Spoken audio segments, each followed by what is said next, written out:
Hello everyone, అందరు ఎలా ఉన్నారు? మీరందరూ ఎన్నో రోజుల నుంచి అడుగుతున్న టాపర్స్ స్టైల్లో ఆన్సర్ రైటింగ్ రాయడం ఎలా. మొన్న హైదరాబాద్ మాదాపూర్ అని దిల్సుఖ్నగర్ మీటప్ లో కూడా ఇదే క్వశ్చన్ వచ్చింది. తిరుపతికి వెళ్ళినప్పుడు కూడా ఇదే అడిగారు. టెలిగ్రామ్స్ లో కూడా ఆన్సర్ రైటింగ్ గురించి ఒక వీడియో చేయమన్నారు. సో మీరు అడిగిన ఒక క్వశ్చన్ తో సొల్యూషన్ తో మీ ముందరికి నేను వచ్చేసాను. మీ అందరికీ తెలుసు, ఫిబ్రవరిలో నేను ఒక స్ట్రాంగ్ రెజల్యూషన్ తీసుకున్నాను. ప్రజల వద్దకే పరిపాలన అన్నట్టు డెమోక్రసిక్ స్టైల్లో మీరు అడిగిన దానికే రిక్వైర్మెంట్ నేను ఇస్తున్నాను. సిన్స్ ఫెబ్ 2 నుంచి, ఫెబ్ 1 నేను అవైలబుల్గా లేను. ఫెబ్ 2 నుంచి మీరు ఏదైతే అడిగితే ఆ చాప్టర్ చేస్తూ వచ్చిన వేకప్ సెషన్లో కావచ్చు, నైట్ నరుటోస్లో కూడా కావచ్చు, ఇలా స్ట్రాటజిక్ వీడియోస్లో కూడా. అండ్ ఈ రోజు నేను మీ ముందరకు వచ్చేసాను టాపర్ స్టైల్లో ఆన్సర్ రైటింగ్ రాయడం ఎలా. ఇది చాలా సింపుల్, చాలా క్లియర్ కట్గా చెప్తాను. మీరు హ్యాండ్ రైటింగ్ మార్చుకోవాలని మీరు అనుకుంటున్నారు, కానీ హ్యాండ్ రైటింగ్ ఏం మార్చుకోకండి. అదే మనమేం రోబోట్స్ కాదు, ఒక ఫాంట్ స్టైల్ నుంచి ఇంకో ఫాంట్ స్టైల్కి ఈజీగా మారిపోవడానికి. సో మన హ్యాండ్ రైటింగ్ మనదే, బట్ దాంట్లో కొన్ని మార్పులు చేర్పులు ప్రెజెంటేషన్లో కానీ తీసుకొచ్చినట్టయితే ఈజీగా మార్క్స్ అయితే గెయిన్ చేయొచ్చు. ఇన్ఫ్యాక్ట్ టాపర్స్ అని మనం అంటాం, కానీ సేమ్ స్కూల్లో వాళ్ళకి మనకు అందరికీ ఒకే టీచరు. టాపర్ కి, డల్లర్ కి, మిడిల్ బెంచర్ కి, బ్యాక్ బెంచర్ కి, ఫస్ట్ బెంచర్ కి అందరికి ఒకటే సోర్సు, ఒకటే టెక్స్ట్ బుక్, ఒకటే మెటీరియల్, ఒకటే టీచరు. మరి ఎక్కడ మార్పు వస్తుంది? అతను రాసే ఆన్సర్ ప్యాటర్న్ లో, the way of answer writing, దాన్నే ఆన్సర్ రైటింగ్ స్టైల్ అంటాము. మీరు అనుకుంటారు హ్యాండ్ రైటింగ్ బాగుంది అందుకని. కాదు, హ్యాండ్ రైటింగ్ బాగా రాయడమే కాకుండా ద వే ఆఫ్ ప్రెజెంటేషన్ ఎలా అందంగా చూపిస్తున్నాము అనేది వస్తుంది. ఎంత క్లారిటీగా మనం ఎవాల్యుయేటర్కి మన కంటెంట్ని డిస్ప్లే చేస్తున్నాం అనే దాంట్లో కూడా మనము మార్క్స్ గెయిన్ చేసుకునేది అనేది ఖచ్చితంగా ఆధారపడి ఉంటుంది.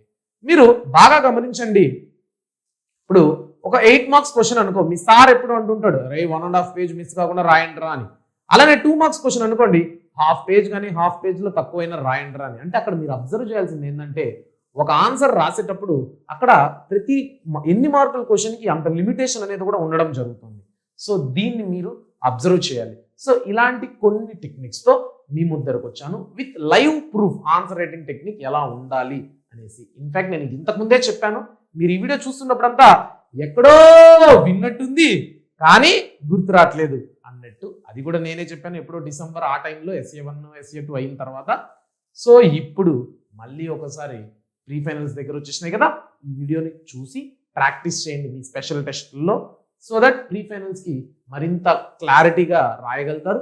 ప్రీ ఫైనల్స్లో మార్కులను బట్టి పబ్లిక్లో కూడా మీరు మంచిగా పర్ఫార్మెన్స్ ఇవ్వగలుగుతారు. సో ఇక ఆలస్యం చేయకుండా వీడియోలోకి వెళ్ళినట్టయితే, బాగా గమనించినట్టయితే, first technique, check the marks and decide the level. 1 mark question అనుకో 2 లైన్స్ ఎనఫ్. 1 to 2 మార్క్స్ అనుకో 2 to 3 లైన్స్ ఎనఫ్. 3 మార్క్స్ నుంచి 4 మార్క్స్ క్వశ్చన్స్ అనుకో 4 to 6 point enough. 8 marks question అనుకో 16 to 20 lines or else 10 to 15 lines enough. అది కూడా ఏ స్టైల్లో ఉండాలా? Intro, points, conclusion, ఈ 3 ఉండాలన్నమాట. ఇంట్రో అంటే introduction, points in the sense అది బాడీ అంటాము, కన్క్లూజన్ ఉండాలన్నమాట. ఇక్కడ మొత్తానికి మ్యాటర్ ఏంటంటే, నీకు ఎన్ని మార్కులు క్వశ్చన్ అయితే దానికి డబుల్ ద లైన్స్ రాయండి. ఓకేనా? 2 మార్క్స్ క్వశ్చన్ అయితే 4 లైన్స్, 4 మార్క్స్ క్వశ్చన్ అయితే 8 లైన్స్. ఇక్కడ 6 లైన్స్ అన్నారు, కానీ నేను మీకు ఇంకా అడ్వాంటేజ్ గా చెప్తున్నా, ఒక డబుల్ గా పాయింట్స్ రాసేసేయండి. 8 మార్క్స్ క్వశ్చన్ కి 15 లైన్స్ తగ్గకుండా రాయండి. ఆ 15 లైన్స్ ఎలా రాయాలి అనుకుంటే ఈ టెక్నిక్ ఫాలో అవ్వండి. ఇది గోల్డెన్ రూల్ అనమాట. Introduction, body, conclusion. ఇక్కడ ఒకసారి చూడండి, టైప్స్ ఆఫ్ కెమికల్ రియాక్షన్ గురించి నీకు కంటెంట్ రాయాలి. ఇంట్రొడక్షన్, అసలు కెమికల్ రియాక్షన్ అంటే ఏంటి, నీకు ఇచ్చుండే క్వశ్చన్ లో డెఫినేషన్ ఉంటుంది, కీవర్డ్కి డెఫినేషన్ రాయి. ఓకేనా? దాని ఇంట్రొడక్షన్ రాసి బాడీ ఏం రాస్తాం అంటే, క్వశ్చన్ ఏంటి, explain the types, not explain chemical reaction, explain the types of chemical reaction. So ఆ టైప్స్ అనేది మీరు ఇక్కడ నీట్ గా మెన్షన్ చేస్తూ రండి. తర్వాత కన్క్లూజన్కి వచ్చినట్టయితే, ఆ కన్క్లూజన్ ఏం రాయాలంటే, ఇప్పుడు కెమికల్ రియాక్షన్లు ఈ టైప్స్ అన్ని ఉన్నాయి కదా, వీటిని మనం ఇంకా ఏదన్నా విధాలుగా క్లాసిఫై చేసుకోవచ్చా అనే పాయింట్ ని మీరు అక్కడ మెన్షన్ చేయండి అనమాట. సో ఇది ఒక మోడల్ ఆన్సర్ మాత్రమే టైప్స్ ఆఫ్ కెమికల్ రియాక్షన్ కి. ఇది మీరైతే లైన్స్ ని లిమిట్ చేసుకోండి, రెస్ట్రిక్ట్ చేసుకోండి. ఇంకో రూల్ ఏంటంటే, అదే గోల్డెన్ రూల్ అని చెప్పానుగా, ఇంట్రడక్షన్. ఇప్పుడు మీకు 10-15 లైన్స్ అని చెప్పాను కదా, దాంట్లో ఇంట్రడక్షన్ 1-2 లైన్సే ఉండాలి. తర్వాత బాడీ ఉండుకొని మాక్సిమం 10 లైన్స్ 8 to 10 లైన్స్ ఉండాలి. కన్క్లూజన్ ఉండుకొని 1 పాయింట్ లేదా 2 లైన్స్ ఉండాలి. నెక్స్ట్ బాడీ రాసేటప్పుడు 1.1 ఐడియా. దీని మీనింగ్ ఏంటంటే నువ్వు రాసే ప్రతి లైన్లో ఒక కీవర్డ్ అయితే ఉండాలి. టెక్స్ట్ బుక్లో ఉండే కీవర్డ్ నువ్వు దాన్ని అండర్లైన్ చేయాలన్నమాట. ఫస్ట్ ఇంట్రడక్షన్లో ఉండుకొని డెఫినేషన్ రాసేస్తావు, దాన్ని ఏం అండర్లైన్ చేయాల్సిన అవసరం లేదు. బాడీలో మాత్రం ప్రతి లైన్ని కీవర్డ్స్ని అండర్లైన్ చేసి క్లియర్ కట్గా డిస్ప్లే చేయి.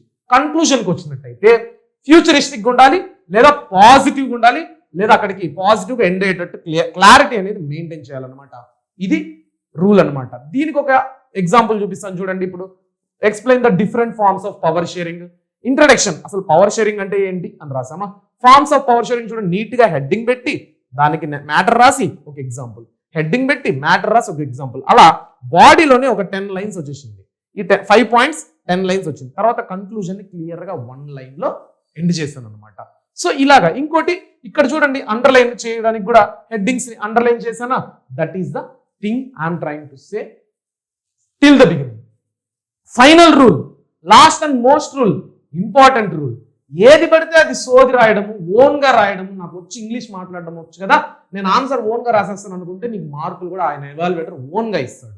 అదే నువ్వు కీవర్డ్స్ ప్రకారం రాసినావు అనుకో, ఆయన దగ్గర కూడా కీ ఉంటుంది, ఆ కీ ప్రకారం నీకు ఫుల్ మార్క్స్ వచ్చే ఛాన్సెస్ ఉన్నాయి. So the final most important సూత్రం ఏంటంటే కీవర్డ్స్, టెక్స్ట్ బుక్ కీవర్డ్స్ ని యూజ్ చేయి. టెక్స్ట్ బుక్ చదువుతావు, టెక్స్ట్ బుక్ చదివినప్పుడు కీవర్డ్స్ ని అండర్లైన్ చేసుకుంటావు, ఆ కీవర్డ్స్ ని ఆ టాపిక్స్ లో యూజ్ చేయి. For example exploitation, administration, economic development ఇలాంటివి.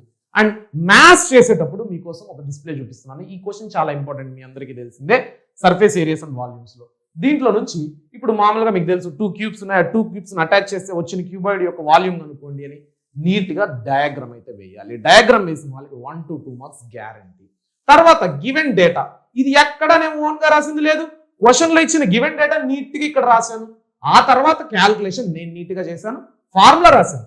ఫస్ట్ ఫార్ములా రాసి దాంట్లో వాల్యూస్ పెట్టుకుంటూ వచ్చాను. ఫార్ములాకు 1 మార్క్ ఉంటుంది, గివెన్ డేటాకు 1 మార్క్ ఉంటుంది, 2 మార్క్స్, డయాగ్రామ్ కు 1 మార్క్ ఉంటుంది, 3 మార్క్స్, క్యాల్కులేషన్ కు ఒక 2 మార్క్స్ ఉంటుంది, 5 మార్క్స్, కన్క్లూజన్ రాసినందుకు ఒక 1 మార్క్ ఉంటుంది, 6 మార్క్స్ క్వశ్చన్ తెలంగాణ వాళ్ళకి సరిపోయింది. 8 మార్క్స్ క్వశ్చన్ ఏపీ వాళ్ళకి ఇచ్చినప్పుడు అయితే గివెన్ డేటాకు 2 మార్క్స్, ఫార్ములాకు 2 మార్క్స్, క్యాల్కులేషన్ కు 2 మార్క్స్, ఆన్సర్ కు 2 మార్క్స్, డయాగ్రామ్ కు 1 మార్కు, ఇలా డిఫరెన్షియేట్ అయి ఉంటుంది అనమాట. సో ఇదనమాట మీకు ఆన్సర్ రైటింగ్ ని మీరు రాసే విధానం కాకుండా టాపర్స్ స్టైల్లో రాసి మార్క్స్ ఈజీగా గెయిన్ చేసుకోవడం. వన్ ఫైనల్ థింగ్ నేను చెప్తున్నా, ఆన్సర్ ఎవరైనా సమానంగానే మామూలుగానే రాస్తారు, కానీ వే ఆఫ్ ప్రెజెంటేషన్ అనేది నీకు మార్కుల్ని తెచ్చిపెడుతుంది. సో ఈ రోజు నుంచి నీకు వచ్చిన ఆన్సర్ని ఈ రూల్స్ లో ప్రాక్టీస్ చేయడానికి ఒకసారి ట్రై చేయి. ఖచ్చితంగా నీకు వచ్చే మార్కుల్లో మార్పు అనేది వస్తుంది, ఖచ్చితంగా 1 మార్క్ అనే ఎక్స్ట్రా వస్తుంది. ఈ వీడియో నీకు ఖచ్చితంగా యూస్ఫుల్ అనిపిస్తే మాత్రం కింద ఒక కమెంట్ సెక్షన్ లో కమెంట్ వేసుకొని వీడియోని లైక్ చేసి, షేర్ చేసి, సబ్స్క్రైబ్ చేయండి. ఇంకా ఏమన్నా కావాలనుకుంటే, ఇది కూడా మీరు అడిగిందే, ఇలానే ఇంకా ఏమన్నా కావాలనుకుంటే నాకు కమెంట్ సెక్షన్ లో కమెంట్ చేయండి. దాన్ని అనలైజ్ చేసి అది యూస్ఫుల్ అండ్ నీడ్ఫుల్ అనిపిస్తే మరొక వీడియోతో మీ ముందరకు వస్తాను. Bye bye.